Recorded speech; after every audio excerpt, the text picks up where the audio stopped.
अस्सलाम वालेकुम, welcome to T morning. मैं हूं हुमैर अनवर और मैं हूं महर और आप सबको बहुत बहुत गुड मॉर्निंग। उम्मीद है कि आप सब लोग खैरियत से होंगे और हम हमेशा बनफ्से नफीस आपसे आपकी खैरियत तलब करते ही रहते हैं और ये उम्मीद करते हैं कि आप जहां रहें खुशबाश रहें। वैसे तो ज़िंदगी की गहमा गहमी में हम सब इतने मसरूफ़ होते हैं कि अक्सर हमारे पास खुद अपने लिए ही टाइम नहीं होता, लेकिन इस गहमा गहमी में कभी कुछ ऐसा अनसर्टन हो जाता है, अनप्लान हो जाता है जिसकी हम तवक्का भी नहीं रख सकते, और जी। वो होता है कुछ कुदरती तौर पर।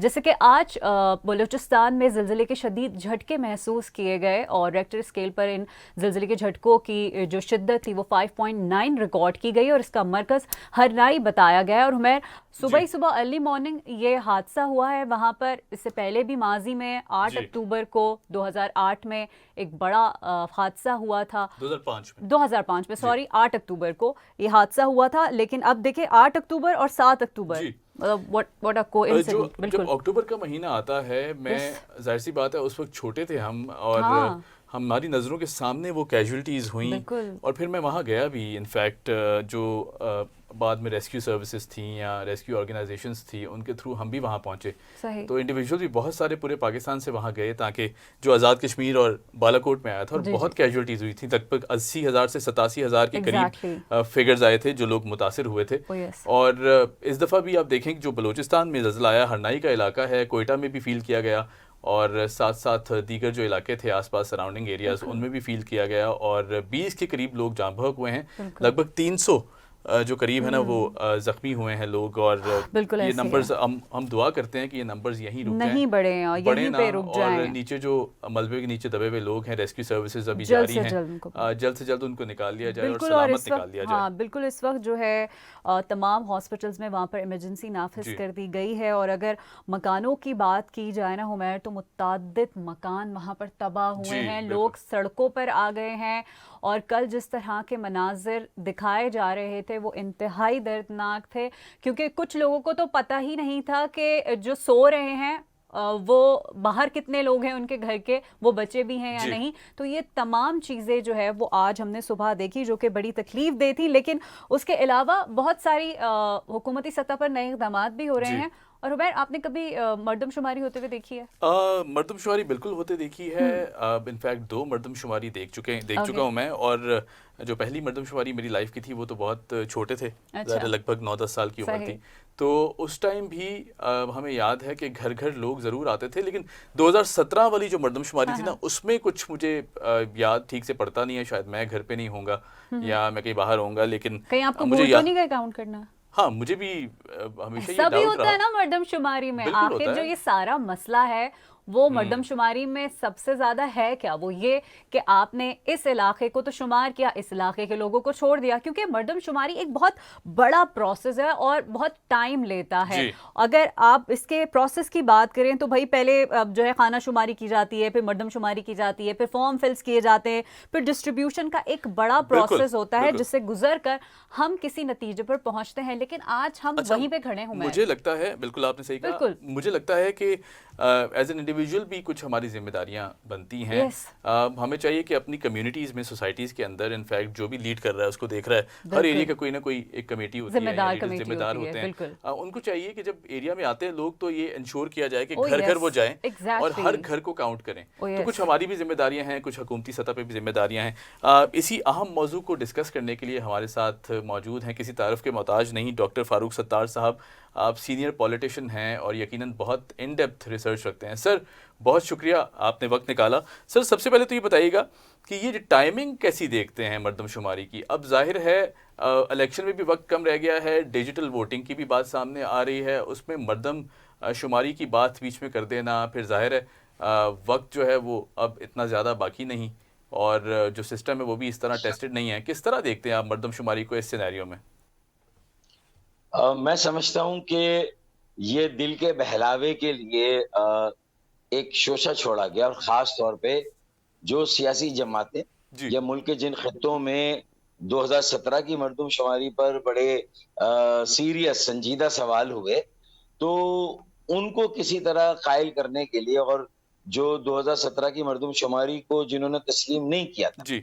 और शाहिद खाकान अब्बासी उस वक़्त वज़ीर-ए-आज़म थे। मुझे याद है जब हमने फ्लोर पे मसला उठाया था, तो उन्होंने कहा था कि ठीक है, हम कम से कम कराची में 5% एक मर्दमशुमारी का ऑडिट कराएंगे किसी थर्ड पार्टी से, जी और एक सैंपल मर्दमशुमारी होगी, उससे पता चल जाएगा कि भाई कितने बड़े पैमाने पे मर्दमशुमारी को कम करके यानी आबादी को कम करके दिखाएगा। तो वो हमारे लिए विन विन सिचुएशन। जी लेकिन चूंकि जरूरत थी मेरे ख्याल में, और 2018 का इलेक्शन एग्जेम्पशन था, वरना मर्दमशुमारी के मुकम्मल हुए बगैर, उसके नताइज को तस्लीम किए बगैर। फारूक भाई क्या समझते हैं, वजूहात क्या थी, पोटेंशियल रीजंस क्या हो सकती हैं? क्योंकि जाहिर है मर्दमशुमारी बड़े पैमाने पे की गई, फिर कुछ सूबों ने उससे इख्तलाफात भी रखे और कुछ ने उसको एक्सेप्ट भी किया। अब इसकी क्या वजूहात हैं? नंबर्स क्यों कम कर दिए गए? आपको क्या लगता है पोटेंशियल क्या वजूहात हो सकती हैं इसके पीछे? देखिए, वजूहत बिल्कुल वाज़ेह है कि मर्दमशुमारी कम से कम हर 10 साल बाद होनी चाहिए, जी बिल्कुल ऐसे। और एक आईनी रिक्वायरमेंट है। टाइम पीरियड मेंशन नहीं आइन में, जी लेकिन ये एक प्रेसिडेंस थी कि हर 10 साल बाद होती है। तो 98 में अगर आखिरी हुई थी तो 2008 में ड्यू थी, 1998 के बाद 2008 जी पीपल्स पार्टी की हुकूमत तकरीबन आ चुकी थी। लेकिन किस वजह से उन्होंने डिले किया, जब हमने और बहुत सारी जमातों ने दबाव बढ़ाया तो 2011 में हाउस काउंट शुरू हुआ, जी खाना शुमारी। अच्छा, उस खाना शुमारी में पहली बार शहरी सिंध के घरों की तादाद ज्यादा आ गई दही सिंध के शहरों के अच्छा मुकाबले। मुकाबले में जी जी। जी वहीं पर हशश कर दिया गया, कालीन के नीचे इन नताइज को दबा दिया गया, उन नताइज को स्क्रैप कर दिया गया, अरबों रुपए खर्च हुए, लेकिन उसका जवाब किसी को नहीं दिया गया।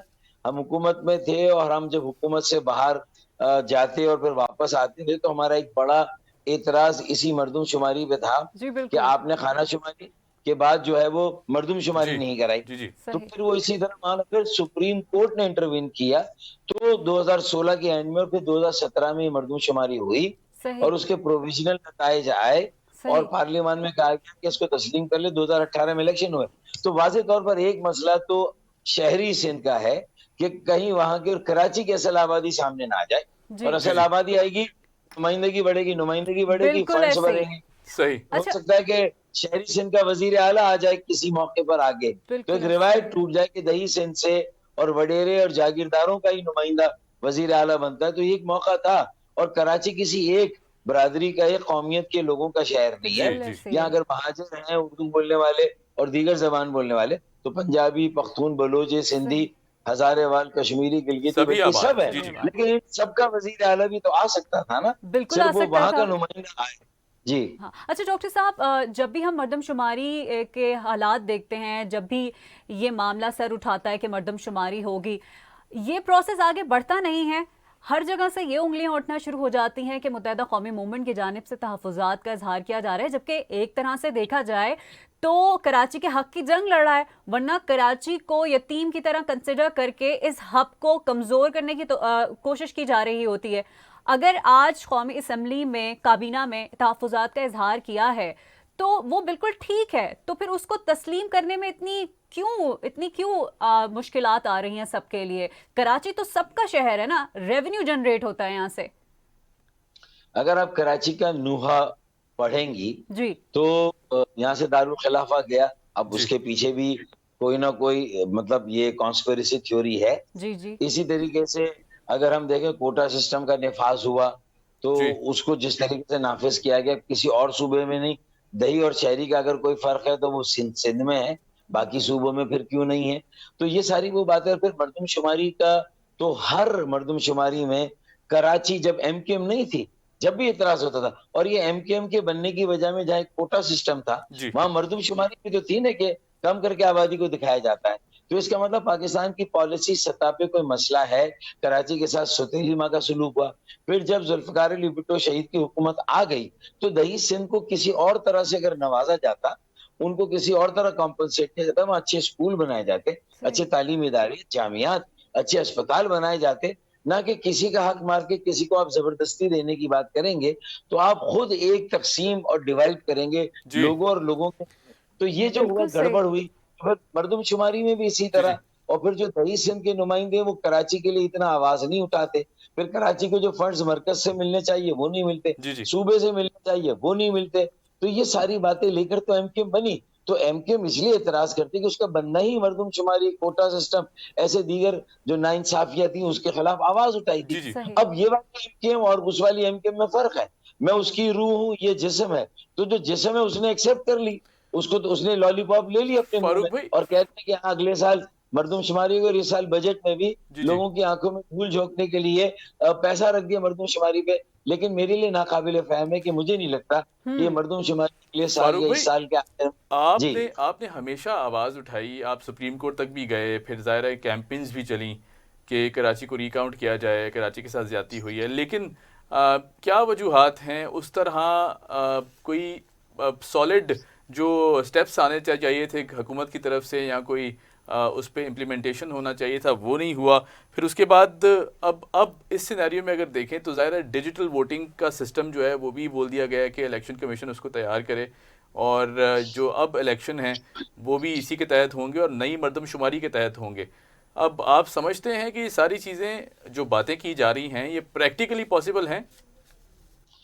देख, पहली बात तो ये कि किसी भी मुल्क की तामीर और तरक्की में मर्दमशुमारी सबसे बुनियादी जुज़्व है। अगर जी आपकी आबादी को सही नहीं गिनेंगे और फिर वो भी एक कराची जैसे शहर जो मुल्क की तरक्की का मरकज़ हो और मईशत का इंजन हो और उसकी आबादी को दबा दे और वहाँ वैसे ही एक पोलराइज़ेशन भी हो और लोगों के दरमियान आपस में वो पूरी तरह से लोग बाहम शीरो शकर और जी हम-आहंग ना हुए हों, तो फिर और ज़्यादा आप ये तो रिस्क पे डाल रहे हैं ना एक शहर को। और फिर वहाँ बदअमनी के जब हालात होते हैं तो किसी एक सियासी जमात पे डाल के आप अपना बोझ, अपनी ज़िम्मेदारी को उतारते हैं, सारा गलत है। जी तो इसका मतलब ये है कि मुझे नहीं लगता जब मैं सुप्रीम कोर्ट भी गया, मेरी पिटीशन थी। लेकिन देखिए 2017 की पिटीशन को सुना कब गया? 2020 में। जी और वहाँ कहा गया कि अब तो ये बहुत पुरानी बात हो गई, अब दोबारा से नई पिटीशन डालें। हमने तो उसमें इतराज़ डाला था कि 2011 के हाउस काउंट को, खानाशुमारी को स्क्रैप क्यों किया गया? जी इसी तरह अगर फिर छूट गए, अब देखें बल्दियाती इंतखाबात में भी पीपल्स पार्टी जो सबसे बड़ा उज़्र और रुकावट दे रही है कि वो कह रही है कि मर्दमशुमारी होगी तो सेंसस और डिलिमिटेशन हो जी जी और तो डिलिमिटेशन होगा, इलेक्शन होगा। सही। इसका मतलब क्या है 2023 में जो इलेक्शन होने वाले, अगर 2022 में ये अगर मर्दमशुमारी ना हुई, तो इसका मतलब है कि फिर वो कौमी और सूबाई इलेक्शन भी फिर इल्तवा में जी पड़ जी सही जाएँगे। बात है। इसका मतलब है कि कोई सीरियस नहीं है। सुप्रीम कोर्ट ने भी पिछली बार डंडा उठाया तब जाके खुदा-खुदा करके ये मर्दमशुमारी हुई थी। तो सही। इसका मतलब पाकिस्तान की जो सियासी बिरादरी, फ्रेटर्निटी या पॉलिसी सतह पे लोग बैठे हुए हैं, सही। शायद वो मर्दमशुमारी की अहमियत, और जब मर्दमशुमारी आप नहीं कराएँगे और गलत कराएँगे, सही। तो फिर आप तामीर और तरक्की का किबला भी गलत होगा, डायरेक्शन बिल्कुल गलत ऐसे ही। होगी, वसाइल की तक़सीम गलत जी होगी, जी सही। नुमाइंदगी सियासी तक़सीम गलत हो जी। जाएगी। तो ये हम मुल्क के साथ खिलवाड़ कर रहे हैं। 22-23 करोड़ लोगों के साथ बिल्कुल ऐसे ही। खिलवाड़ कर रहे अच्छा अच्छा डॉक्टर हैं। साहब, फारूक साहब, आप क्योंकि एक शहरी की आवाज़ बनकर मैं आपसे ये सवाल कर रही हूँ, क्योंकि हम सबको कराची से बड़ी मोहब्बत है। जब मर्दमशुमारी में काउंटिंग सही नहीं होगी, ठीक है, तो वसाइल की डिस्ट्रीब्यूशन में मुश्किलात आएगी। जहां वसाइल की मुश्किलात आएंगी डिस्ट्रीब्यूशन में, वहीं जो कौमी असम्बली की जो नशिस्तें हैं, हम वहां पर भी देखेंगे कि मसला खड़ा हो जाएगा।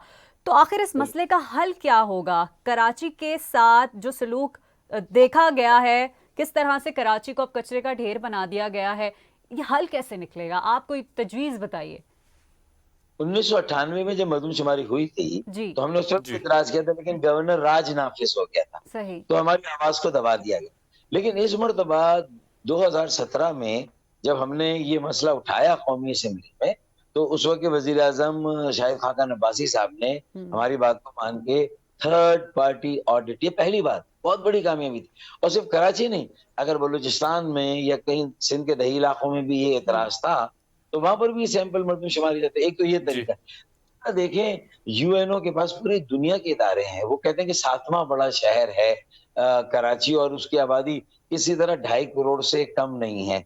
तो अगर देखें, गंदुम कितनी इस्तेमाल होती है जी जी कराची में, कितनी सप्लाई होती है, सीमेंट कितनी होती है, कंस्ट्रक्शन किस तरीके से हो रही है, और जो लैंड, जो कराची में आबादी का बढ़ना है, इन्फ्लक्स का, ये सारी चीज़ें आप जियो मैपिंग जो होती है ना, सैटेलाइट मैप्स बनते हैं कि हर 10 साल में आबादी क्या नक्शा था, जी जी कितनी और कंस्ट्रक्शन। देखिए, ये कोई रॉकेट साइंस नहीं है। ये सारी चीज़ें जो हैं बहुत आसानी के साथ तय हो सकती हैं।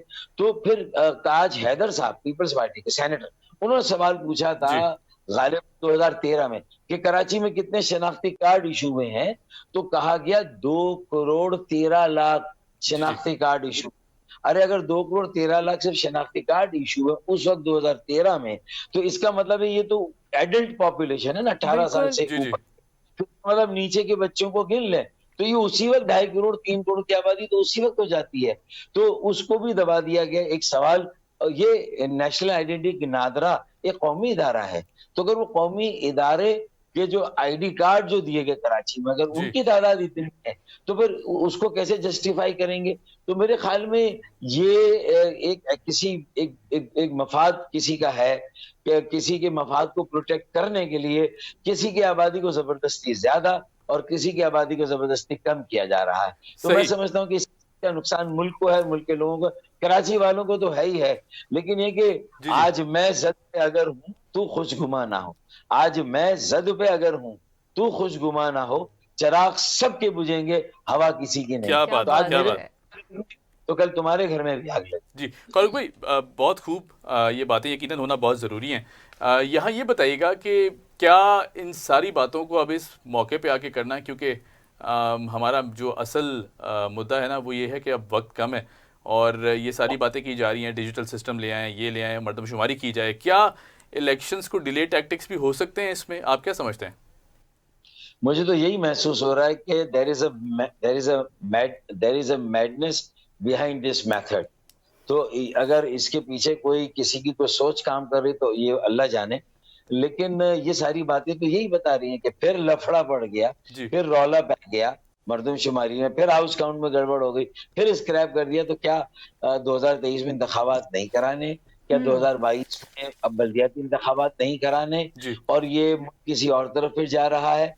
तो ये बहुत सारी बातें हैं, बहुत सारे सवाल हैं। फिर सही। इलेक्ट्रॉनिक वोटिंग की मशीन की आपने बात की, वो पूरी ऑपोजिशन बशमूल इलेक्शन कमीशन के उस पर मुतरज है, जी और पूरी दुनिया में कहीं पर भी आइडियली ये निजाम नाफिज नहीं है। सही। तो मुस्लिम पीटीआई की हुकूमत का इसरार इस बात पर लग रहा है there is something fishy fishy, oh और यस। दाल में कुछ काला नहीं, जी बल्कि पूरी दाल लग रहा है काली है। तो अच्छा आगे अच्छा क्या डॉक्टर होगा? साहब, आपने भी बहुत अच्छी बात कही कि there is madness behind this matter, but someone is saying कि when there is a will there is a way.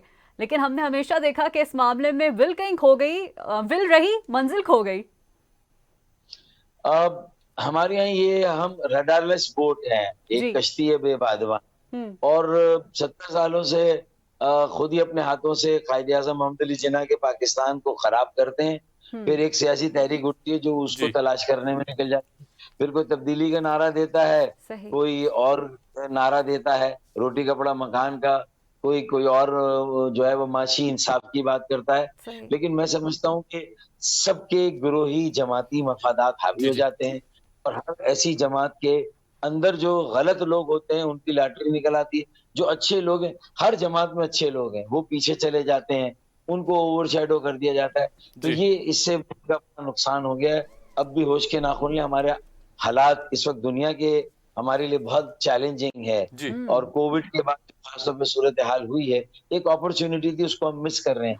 Right नए राइट राइट हुए थे, हमने उनको भी हम सही। आहिस्ता जी आहिस्ता खो रहे हैं। ठीक है। अच्छा तो डॉक्टर मेरे ख्याल साहब, ये डायरेक्ट शॉर्टली बताइएगा, ये दो तरीके होते हैं मर्दमशुमारी के, एक दी फैक्टो और दी जो, ये क्या है? शॉर्टली बताइएगा प्लीज। देखें, डी फैक्टो तो जो होती है जी। खाना शुमारी और मरदमशुमारी, सही। उससे पहले सर्वे है और ब्लॉक्स बनते, दो दो ठीक है। मराइल और है। अच्छा, लेकिन अच्छा ये एमक्यूएम ने दी फैक्टो की फेवर की है अभी कल कौमी असम्बली में, जो तहफ़्फ़ुज़ात का इज़हार किया, उसमें कहा कि ये दी फैक्टो के तहत होना चाहिए। डी फैक्टो में ज्यादा की काउंट करना चाहिए ना, जी जी। जी मतलब वो रैंडम हाउस से नहीं उठा लेना चाहिए। सही। तो हर जगह जाके, लेकिन ये एमक्यूएम का ये एतराज तो सारा वो हो गया ना कि जब आपने बुनियादी चीज पे जी कंप्रोमाइज कर लिया, ऑडिट पे अगर वो ना करते, और हम्म। 3 साल में हुकूमत में थी ये मेरी एमक्यूएम, जिसको मैं अभी भी ओन करता हूँ, जी जी लेकिन क्या बात है। मुझे own नहीं करते, तो इन्होंने वहां जाके कंप्रोमाइज कर लिया, और उन्होंने उस रिजल्ट को तस्लीम कर लिया 2017 के, जी और 5% के सैंपल और ऑडिट मर्दमशुमारी को इन्होंने जो है फरगो कर दिया। तो राइट जब आपने खुद अपने बुनियादी इशू को फरगो कर दिया, अब आप उसमें कोई भी तावील देंगे तो वो उजरे गुना बदतर अज गुना के मुतरादिफ है, फायदा नहीं है। सही वो सही घूस की लड़ाई के बाद याद आए जी जी अपने मुंह पे लेना चाहिए, क्या फायदा है इसका? राइट सही। फारूक भाई एक आखिरी सवाल, वक्त की थोड़ी शॉर्टेज है। ये बताइएगा कि इलेक्शंस टाइम पर होते देखते हैं आप?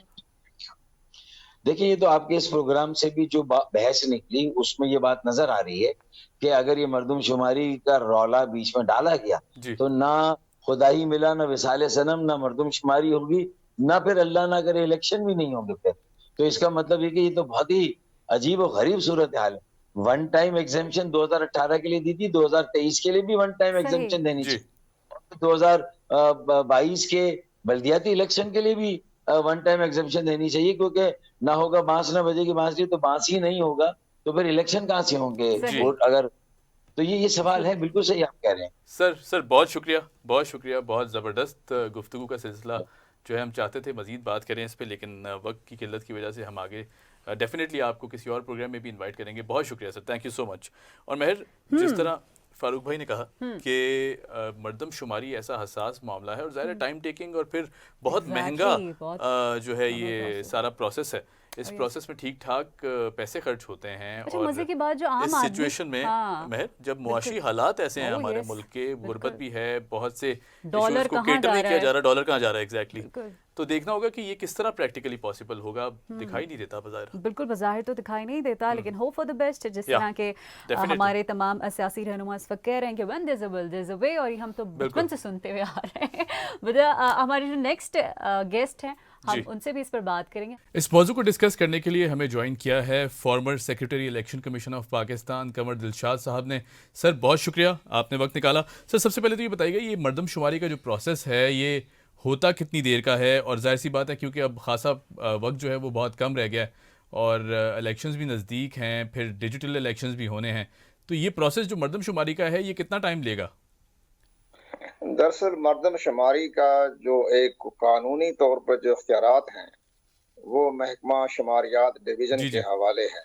जी तो महकमा शुमारियात डिवीज़न जो है वो उनका बहुत अच्छा सेटअप है। उन्होंने 2017 में जो मर्दमशुमारी करवाई थी जी उस पर तो पंजाब, खैबर पख्तूनख्वा, बलूचिस्तान के सूबों ने उस पर एतमाद का इजहार किया, यानी बिल्कुल दुरुस्त करार थी, जी जिसकी नतीजे में आपको मालूम होगा कि पंजाब की आबादी कम हुई और उस आबादी कम होने की सबब से उनकी 8 नशिस्तें जो थी कौमी असम्बली की वो मुख्तलिफ सूबों में तकसीम करनी पड़ी, कम हो गई पंजाब की। इसमें एक उन्होंने जी अपने इस्लामाबाद को भी एक नशिस्त दी गई।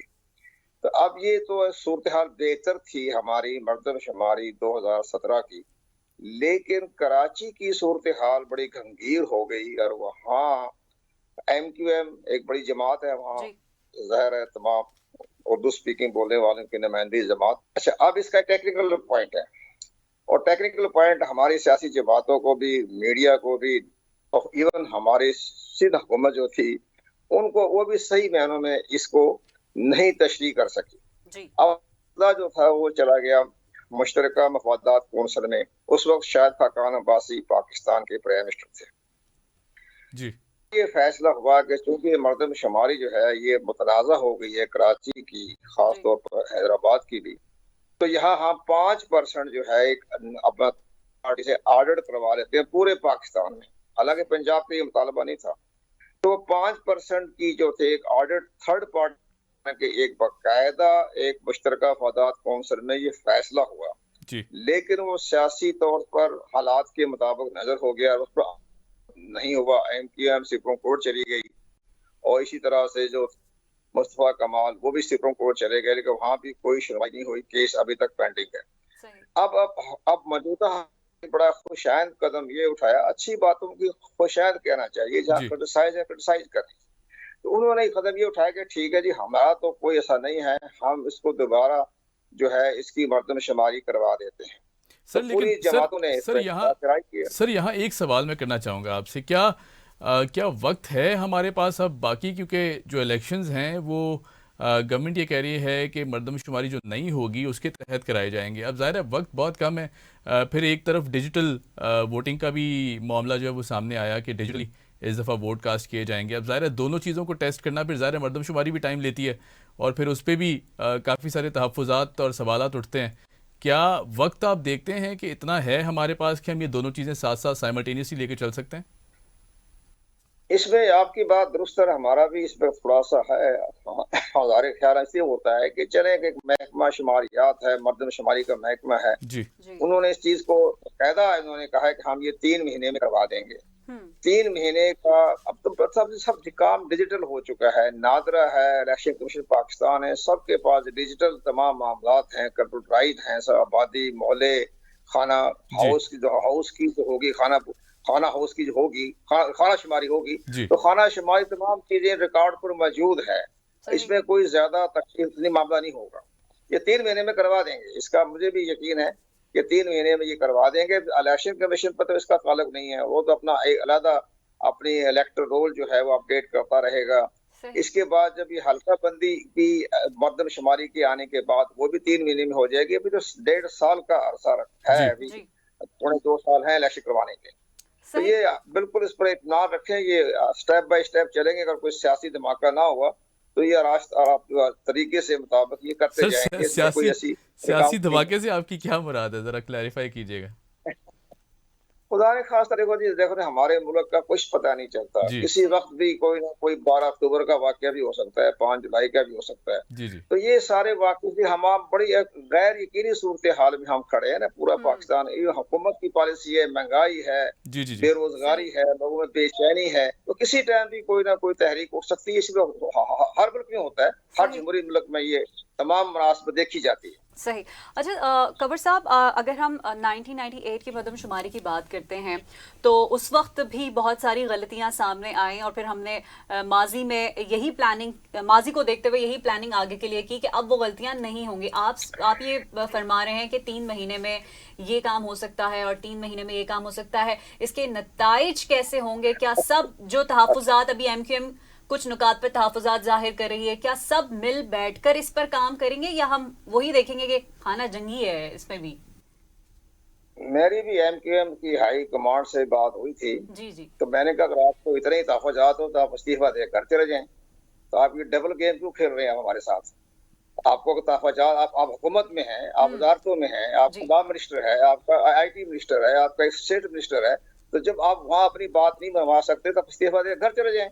सही असल बात यह है कि उसका कहना यह है, नहीं ठीक है, बात सच बात है, इमरान खान की बिल्कुल पॉलिसी कोई खिलाफ है, लेकिन यहाँ ये देखें कि अगर उन्हें खिलाफ है तो इस्तीफा देकर घर चले जाएं। जी लेकिन उसके मामला ये होता है कि उन्होंने उस वक्त भी, जब ये 2017 में बनी, उस टाइम भी MQM ने अपना सही सियासी किरदार अदा नहीं किया। हमने बड़ा गाइडलाइन दी, बड़ी सर, लेकिन गाइडलाइन, MQM तो ये लेकिन कहता है कि हमेशा कराची के साथ यतीमों जैसा सलूक किया जाता है। जब मर्दमशुमारी की बात आती है लोगों को सही से काउंट नहीं किया जाता, जिसकी वजह से जो वसाइल की डिस्ट्रीब्यूशन है और जो कैबिनेट, जो कौमी असम्बली में जो सीटें हैं वो सही तरीके से उसकी डिस्ट्रीब्यूशन नहीं हो पाती है। तो आप इस पर क्या कहेंगे? इसमें सबसे बड़ी गलती जी MQM की भी है। जी मेरे तमाम दोस्त है, मेरे वो मेरी बात का माइंड नहीं करेंगे, आप बेशक इसको रिले कर दें, सर, वो माइंड नहीं करते। सर अभी तो कर मामला ये है कि हमने उनको ये मशवरा दिया था कि आप लोग, आप देखें, कराची की आबादी 2 हिस्सों में तकसीम है, जी एक है रूरल और एक है अर्बन। तो हमने इनसे ये कहा था कि जनाब आप वक्त ना जाया करें, आप इसकी हल्का बंदी, इसकी नोटिफिकेशन करवाएं कि आपका रूरल एरिया जो है वो सिंध गवर्नमेंट ने रूरल रखा हुआ है सही और जी अर्बन को काफी रखा हुआ है। तो जब ये मर्दमशुमारी हुई तो रूरल की आबादी अलहदा, अर्बन की अलहदा, सही तो उसको नोटिफिकेशन करवाएं कि जनाब ये रूरल जो है अर्बन में शामिल हो गया है। सही वो सही आज तक नोटिफिकेशन नहीं हुआ।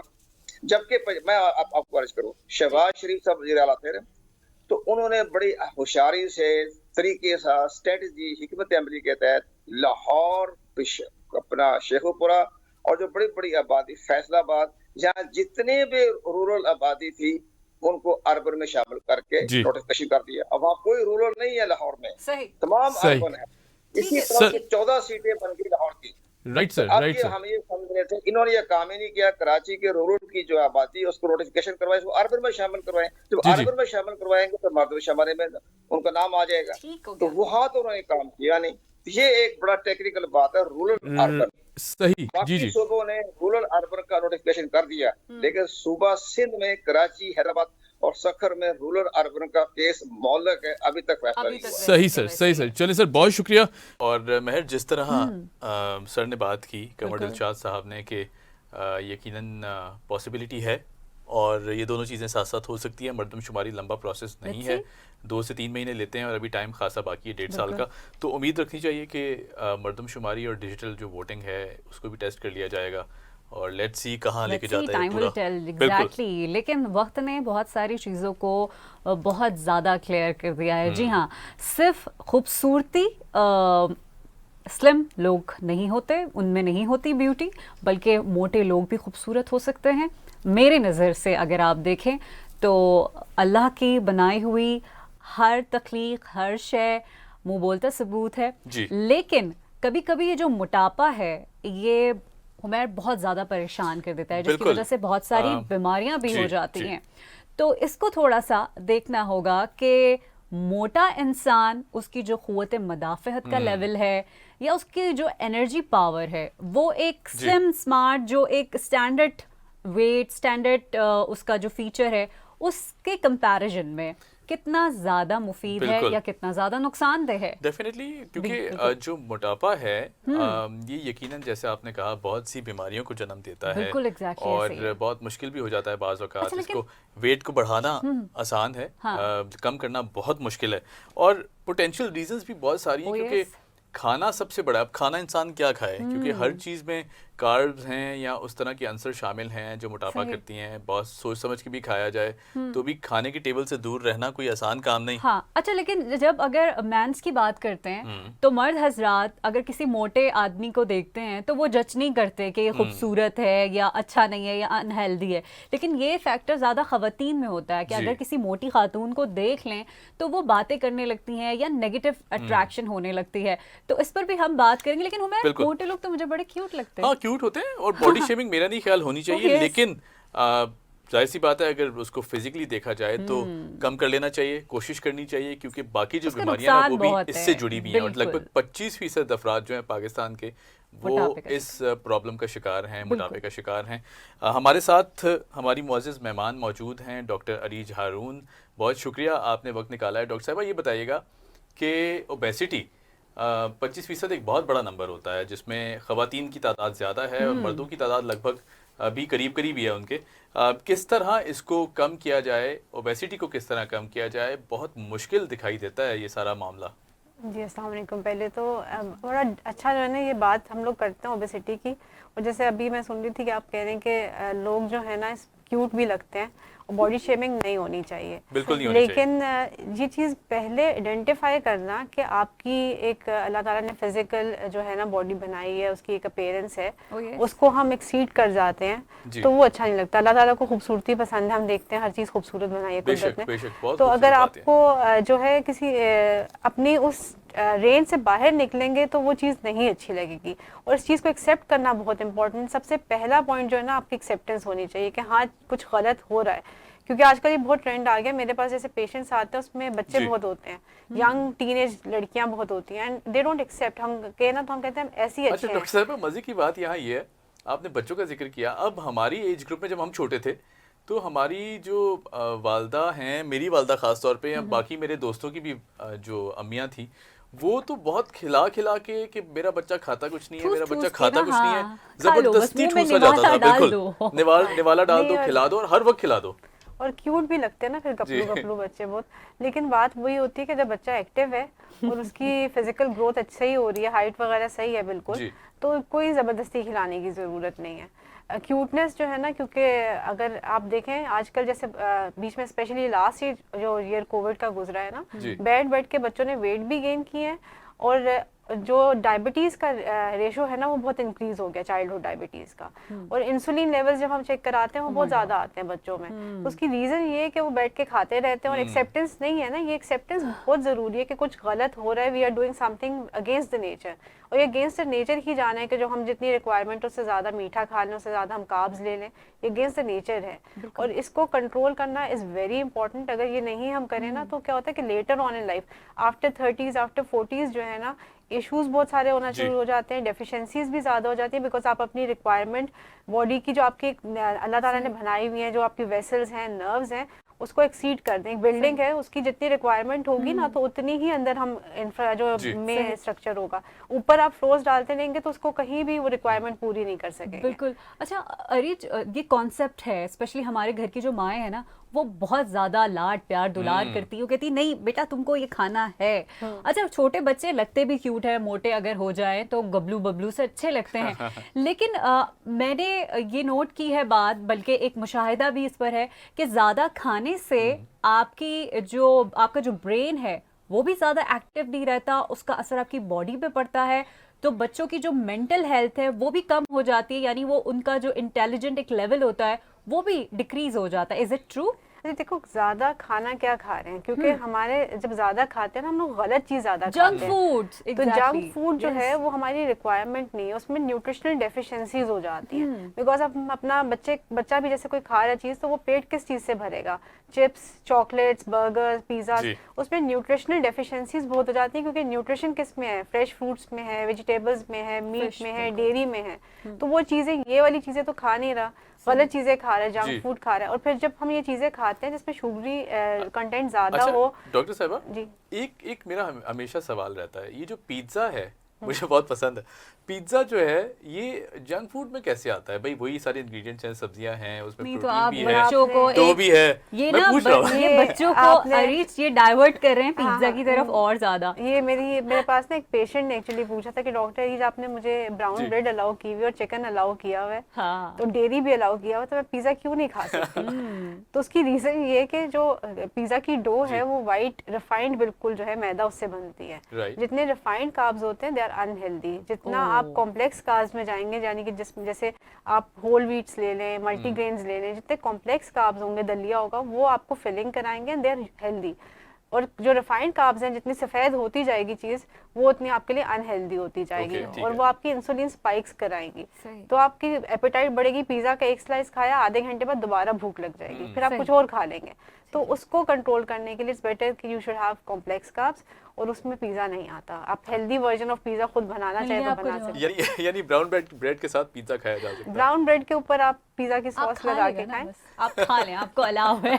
हम मोटे लोगों की बात। अगर कोई वर्कआउट करके उतनी कैलोरीज बर्न आउट कर सकता है ना तो वो खा ले, लेकिन तब भी यही बात है कि एक बंदा जो नॉर्मल वर्कआउट करेगा ना वो 600 कैलोरीज से ज्यादा बर्न नहीं करता। एक नॉर्मल कैलोरी, कोई बहुत एग्रेसिव करे तो एक अलग बात है। 600 कैलोरीज तो आपने जो है ना वो एक पिज्जा के स्लाइस में 2 में पूरी कर लेनी है, फिर यूजलेस हो जाएगा। आज आप पिज्जा ऑर्डर कर रहे हैं। That's a valid point. आज आप पिज्जा ऑर्डर कर रहे हैं। आज हम ब्राउन ब्रेड वाला पिज्जा ऑर्डर करेंगे। अच्छा अरीज, क्योंकि मोटापा वो तो ठीक है, खा लिया पी लिया भाग दौड़ भी कर ली, लेकिन फिर भी मोटे हैं। मोटा होना अलग बात है, लेकिन मोटे होने के साथ साथ आप अगर बीमारियों का शिकार हो जाएं तो बहुत कॉम्प्लेक्स सिचुएशन हो जाती है। ऊपर से फिर आपको हार्ट डिसीजेज हैं उनका रेशो बढ़ जाना, ब्लड प्रेशर का हाई होना, और बहुत सारी चीजें हैं। उसके लिए आप बताइए कि हमें क्या करना चाहिए। देखिए ये जो काउंसलिंग का पार्ट होता है ना, हमारे पास जब आते हैं पेशेंट्स जो एक्सेप्ट नहीं कर रहे होते कि हम ज्यादा खाना खाते हैं, उनको पहले तो रूल आउट करना है कोई मेडिकल रीजन तो नहीं है कि वाकई में वो कम खा रहे हैं और वेट बढ़ा है किसी रीजन से। सेकंड, उनको यही हम बताते हैं कि अगर आप फिजिकल अपीयरेंस को अपनी छोड़ भी दें तो यू हैव टू सी कि आपके ब्लड प्रेशर के इश्यूज, डायबिटिक तो नहीं हो रहे, जितने कोमॉर्बिड्स हम कहते हैं जो आपकी लाइफ एक्सपेक्टेंसी और लाइफ की जो क्वालिटी ऑफ लाइफ है वो खराब करते हैं, वो आपको लेटर ऑन इन लाइफ हो जाएंगे। उनको प्रिवेंट करने के लिए बहुत जरूरी है कि आप अपना वेट लूज करें, या आप हेल्दी वेट पे, मैं ये नहीं कहती कि बिल्कुल साइज 0 बंदा हो जाए, बट हेल्दी वेट पे होना चाहिए, आपकी जो रिक्वायरमेंट है बीएमआई की उस पे होना चाहिए। अच्छा अरीज, आपने बीएमआई का जिक्र किया, अब ये ज़्यादा अवेयरनेस की भी तो कमी है ना, क्योंकि जाहिर सी बात है यहाँ पढ़े लिखे लोगों को भी अगर बीएमआई का जिक्र किया जाए, मुझे भी इनफैक्ट लाइफ में बहुत देर में जाके पता चला कि बीएमआई कोई भी चीज़ होती है, फिर उसको पढ़ा कि बॉडी मास इंडेक्स है, इसके कुछ स्केलिंग है जिसके अंदर आपका वेट रहना चाहिए। अब इस अवेयरनेस के लिए भी क्या किया जाए, क्योंकि ज़ाहिर है आम पब्लिक तो मोटापे को सिर्फ मोटापा लेती है, शायद खा खा के मोटा हो गया, कहते हैं सेहतमंदी की हाँ, अलामत है और फिर मोटापा। काफ़ी लोग ये भी कहते हैं कि सेहतमंदी, पंजाब चले जाएं अगर आप तो वहाँ तो ज़ाहिर है ये खाने का भी ट्रेंड है, बहुत ज़्यादा ट्रेंड है। बल्कि पंजाब चले जाएं तो कहते हैं अरे आप कुछ खाते पीते नहीं जी, और केपी में भी खास तौर पे केपी भी चले जाए ना तो वहाँ भी यही खाने के बहुत शौकीन। हम जैसे चले जाए ना अगर पंजाब तो वो कहेंगे कि वापस चले जाएं आप, या तो फिर यहाँ खाना पीना शुरू कर दें। बिल्कुल। अच्छा देखिए, खाने पीने की जो बात है ना वो यही बात है कि अगर आप हेल्दी ईट कर रहे हैं तो आपका मसल मास अच्छा बना होगा सही। और ठीक वो है। नजर आएगा। जो फ्लैबी फैट बनना शुरू हो जाता है ना जंक फूड खा के या नॉट व्हाट इज रिक्वायर्ड, आप वो सही। खा रहे हैं चीजें, तो वो फ्लैबी फैट बनता है, वो किसी को नहीं अच्छा लगता।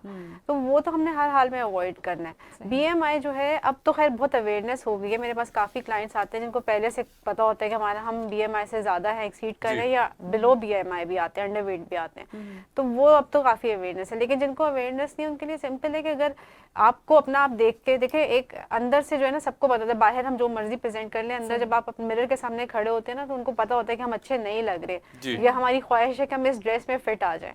तो वो आपको अगर लगे कि हम उसको नहीं आपको अपना आप एक्सेप्ट कर पा रहे ना, दैट मीन्स कि अब आपको फोकस करना चाहिए। और नॉट ओनली ऑन वेट, मेरे ख्याल से ओवरऑल आपको अपनी अपीयरेंस के ऊपर करना चाहिए कि आप बिल्कुल। अच्छे भी दिखें और खुश भी रहें। खुश रहेंगे तो ख्याल अच्छे रखना दिखेंगे। चाहिए अपना बहुत। अच्छा, ट्रांसफॉर्मेशन भी देखी होगी आपने बहुत सारे लोगों की, ये क्या बिफोर एंड आफ्टर, वो एक्सपीरियंस शेयर करें हमारे साथ। मैंने बहुत सारे पेशेंट्स की भी देखी और मैंने अपनी भी देखी। हाँ, अच्छा, मैं तो ये फिर कहने वाला अपना था एक्सपीरियंस कि बताएं भाई। आप खुद एक बहुत बड़ी एग्जांपल हैं और बहुत सक्सेस स्टोरी है। मेरा तो एक्सपीरियंस एक्चुअली, मैंने जब I was doing my house job तो मैंने वेट लूज किया था 2006 में, उसके बाद से सही। मेंटेन किया हुआ है। नाउ आई हैव माशाल्लाह 3 किड्स। तो एक उसके साथ मैंने ना माशाल्लाह। अपनी लाइफस्टाइल ऐसा बनाया। एक्चुअली मैं अपने क्लाइंट्स को भी जो कराती हूँ और मेरे पास जो आते हैं जिनका लॉन्ग टर्म मेंटेन रहता है ना, आपने लाइफस्टाइल ऐसा बनाना होता है जो आप कंटिन्यू कर सकें, 1 जी। साल के लिए नहीं, 2 साल के लिए, फॉर लाइफ लॉन्ग आप तो कर आप सकें। लाइफस्टाइल बताइए ना हमें। देखो हर एक का अपना होता है। मेरे जी। पास क्लाइंट आते हैं तो I make them sit and I ask them कि आपकी रूटीन क्या है, सुबह कितने बजे उठते हैं, रात को कितने बजे सोते हैं। दैट इज वेरी इंपॉर्टेंट कि आप अपनी जो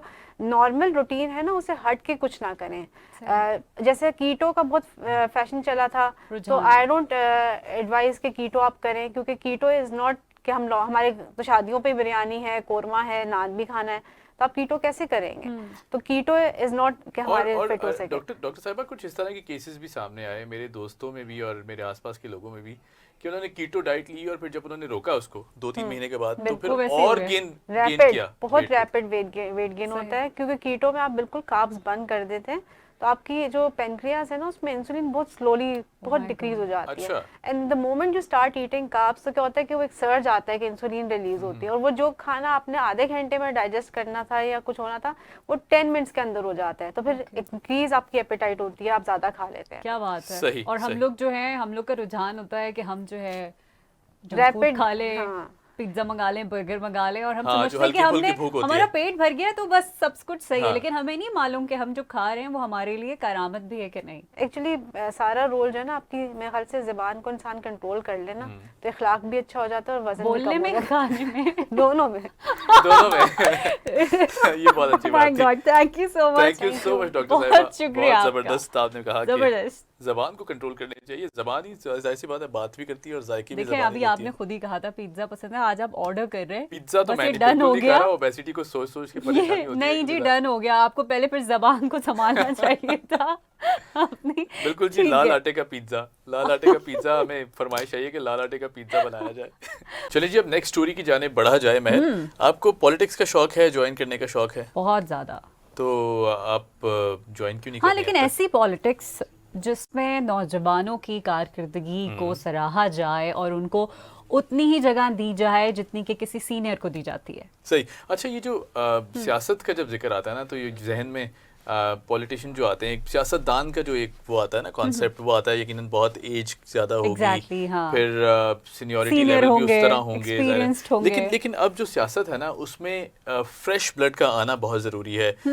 नौजवान जब तक सियासी अवामिल को या सियासी दौड़ को नहीं संभालेंगे, उस दौड़ में का हिस्सा नहीं बनेंगे, तो यकीनन बहुत मुश्किल हो जाता है, क्योंकि पाकिस्तान का जो ज़्यादातर हिस्सा है वो यूथ पॉपुलेशन हमारे पे पास डिपेंड करता चॉइसेस है। कहाँ बची हैं अब? वही पॉलिटिक पार्टीज, वही पॉलिटिकल ग्राउंड, गिनी चुनी तो हमारे पास पार्टीज हैं। और मैं अगर देखें चॉइसेस तो बनेगी ना, जब आप जैसे और हम जैसे लोग भी आगे बढ़ेंगे और इस thank सफर you. का हिस्सा बनेंगे, Thank तो you चॉइसेस for तो आएंगी। तो यूथ को आगे आना है, और यूथ की अगर बात करें तो हमारे आज के जो गेस्ट हैं वो भी बहुत प्रोमिनेंट हैं। ख्वाजा बिलाल मंसूर सेठी हमारे साथ मौजूद हैं। आप political coordinator to Insaf youth wing Karachi हैं। बहुत शुक्रिया बिलाल, आपने वक्त निकाला। सबसे पहले तो ये बताएं कि जो सियासत है इसमें अब यूथ का जो एक इंटरवेंशन है, या यूथ की जो एक कहेंगे कि उसमें शामिल हो जाना है, वो किस लेवल पे है और किस तरह देखते हैं फ्यूचर जो है पॉलिटिक्स का?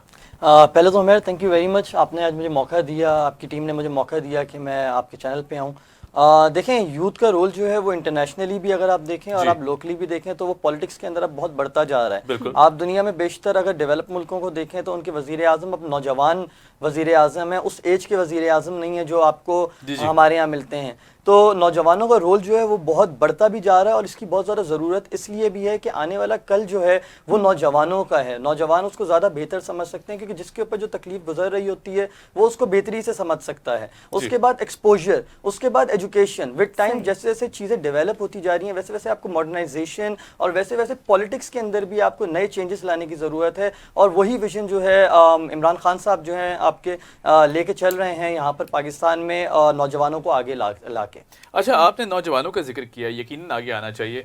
अब कुछ प्रैक्टिकल स्टेप्स लिए तो गए हैं लेकिन बहुत सारी एम्बिग्विटी भी है उसके साथ, क्योंकि ज़ाहिर है नौजवान तबका ये समझता है कि अब जैसे कामयाब जवान लोन को ही ले लें, बहुत से मिसकंसेप्शंस हैं कि लोन नहीं मिलना बहुत मुश्किल है, हुकूमत अनाउंस कर देती है, कोई भी हुकूमत, अगर हम हाजिर हुकूमत की बात ना भी करें, माजी में भी देखें तो इस तरह के इनिशिएटिव्स अगर लिए जाते हैं, उनका प्रैक्टिकल ग्राउंड्स पे उनकी ऑथेंटिसिटी या उनका जो मिल जाना है उनका हुसूल कितना मुश्किल होता है, कितना आसान होता है, ज़रा ये भी हमसे शेयर कीजिएगा ताकि यूथ को अफेयर किया जा सके। देखिए, इसमें प्रॉब्लम ये नहीं है कि वो लोन लेना कितना आसान या मुश्किल है। गवर्नमेंट ने अगर लोन बनाया है तो वो यूथ की बेहतरी के लिए ही बनाया है। प्रॉब्लम यहाँ पर है कि उनकी ट्रेनिंग, वो स्किल्स जिनकी ज़रूरत है उस लोन को लेने के लिए, उस लोन को अप्लाई करने की ट्रेनिंग।